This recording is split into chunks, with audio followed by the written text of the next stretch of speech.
आज इस युग में हर एक इंसान, हर किसी में एक छोटी सी छोटी कोई ना कोई गलती जरूर ढूंढना चाहता है। तो उस विषय पर मैं आपको एक बात बता दूं जिसे आप सुनकर हैरान रह जाओगे। एक बार मैंने एक कॉलेज ज्वाइन किया। वहाँ एक नए प्रोफेसर साहब आए थे। तो जिस क्लास को उन्होंने टीच करना था उस क्लास में लगभग 40 स्टूडेंट थे। तो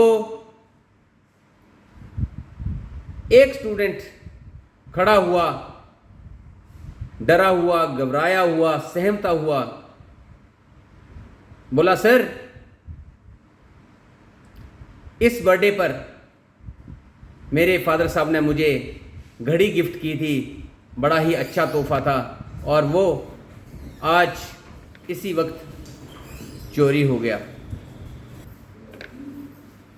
तो प्रोफेसर साहब बोले, ऐसा कैसे? उन्होंने कहा, सर ऐसे ही हुआ है। 5 मिनट पहले मैंने उस घड़ी को टेबल पर छोड़ा था और अभी वो घड़ी टेबल पे नहीं है। तो प्रोफेसर साहब ने पूछा कि उसके बीच क्लास से कोई बाहर गया हो, कोई अंदर आया हो? तो उसने कहा, नो सर। तो प्रोफेसर साहब के मन में एक विचार आया। उन्होंने सब स्टूडेंट से कहा, सारे स्टूडेंट्स अपनी आंखों पे ब्लैक पट्टी बांध लो, और सबने ब्लैक पट्टी बांध ली और एक लाइन में खड़े हो गए। जैसे वो खड़े हुए, प्रिंसिपल साहब ने यूं उनको एक एक करके बड़े आराम से टच किया और किसी एक के पास वो घड़ी मिल गई, और उन्होंने वो घड़ी उठा के अपने उस मालिक घड़ी वाले लड़के को दे दी, और फिर से नॉर्मल क्लास चल पड़ी। तो और जिस लड़के ने वो घड़ी चुराई थी उसके दिल में एक ही डर बस खाए जा रहा था कि आज मेरा राज ओपन होगा, कल मेरा राज ओपन होगा, अभी मेरा राज ओपन होगा, क्या करूं, कैसे बचूं। तो आखिर बहुत सारे दिन बीत गए। प्रिंसिपल साहब ने, प्रोफेसर साहब ने वो बात किसी को नहीं बताई। आहिस्ता आहिस्ता एक एक करके धीरे धीरे बच्चों ने स्कूल छोड़ दिए, और फिर सारे अपने अपने अलग स्कूलों में चले गए।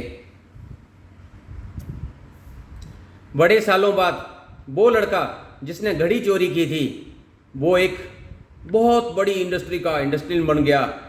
और एक बार उसी स्कूल में रीयूनियन का फंक्शन था, तो वही लड़का उस स्कूल में as a guest, as a celebrate बनकर आया।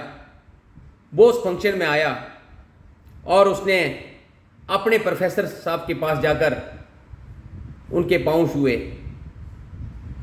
प्रोफेसर के पांव छुए, कहा, सर आज मैं आपसे एक बात जरूर करूंगा। तो प्रोफेसर साहब बोले, बोलो। तो उसने कहा कि मेरे जीवन में आपका एक बहुत बड़ा रोल है, वो मैं आपको बताना चाहता हूं। तो प्रोफेसर साहब ने बोला, बोलो क्या रोल है? तो उन्होंने कहा, शायद आप भूल गए होंगे। लड़के ने कहा, शायद आप भूल गए होंगे, एक बार आपकी क्लास में एक घड़ी चोरी हुई थी और वो घड़ी मैंने चुराई थी।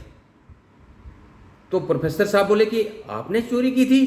कहता, हाँ सर, मैंने वो चुराई थी और आपने शायद मुझे माफ़ कर दिया, और आपने वो घड़ी मेरी पॉकेट से निकाली और आपने उसको दे दी, और मेरा ये राज आपने किसी को नहीं बताया।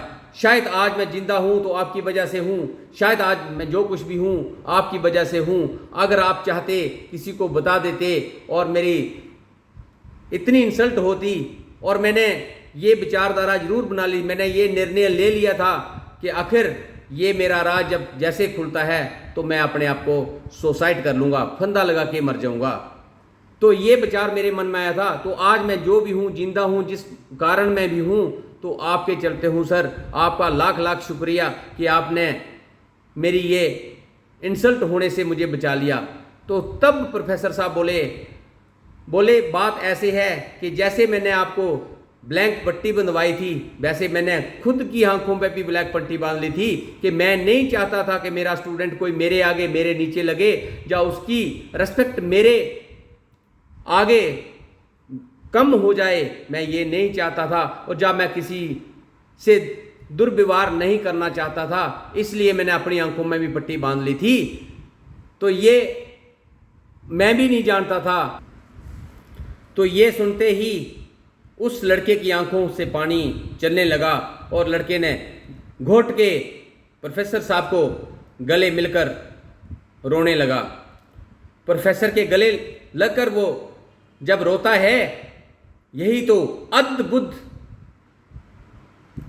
तो अद्भुत महानता है। किसी की गलती का पता किसी को ना लगने दें,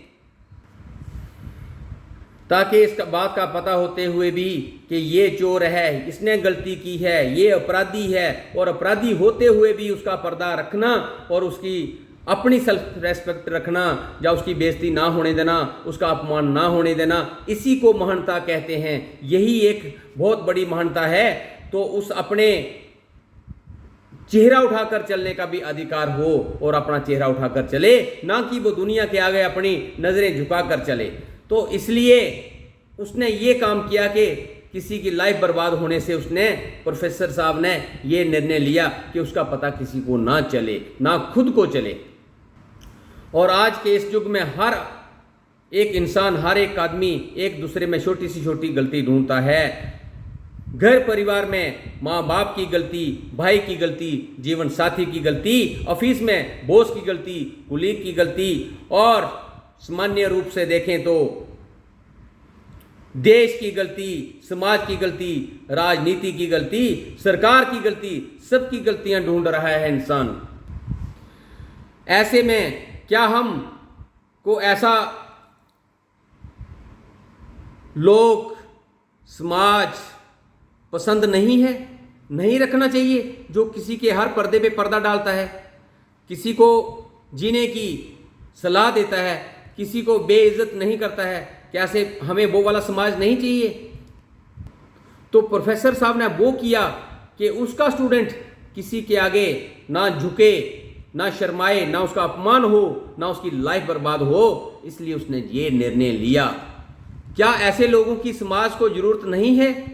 क्योंकि यहां हम लोगों की गलतियां होने के बावजूद भी उनको इंसान मान के, उनको मिट्टी का पुतला मान के उनको माफ कर दें। हमारे भाई से गलती हुई, हमारे पार्टनर से गलती हुई, हमारे जीवन साथी से गलती हुई, हमारे किसी और फैमिली मेंबर से गलती हुई, हमारे रिलेटिव से गलती हुई, कोलीग से गलती हुई, मोहल्ले से गलती हुई, मोहल्ले, कॉलोनी, स्ट्रीट में रहने वालों किसी से भी गलती हुई, किसी से भी समाज में गलती हुई, एक दो माफ कर देना चाहिए, एक दो गलतियां माफ कर देना चाहिए। जीने दो, ना उनको उनके सेल्फ रिस्पेक्ट छीनो। गलतियां ढूंढना महानता नहीं है मेरे भाई। गलतियों को नजरअंदाज करना और सामने वाले को अपना सामान बचाने के मौका देना, इसी को महानता कहते हैं मेरे भाई, इसी को महानता कहते हैं, इसी को महानता कहते हैं।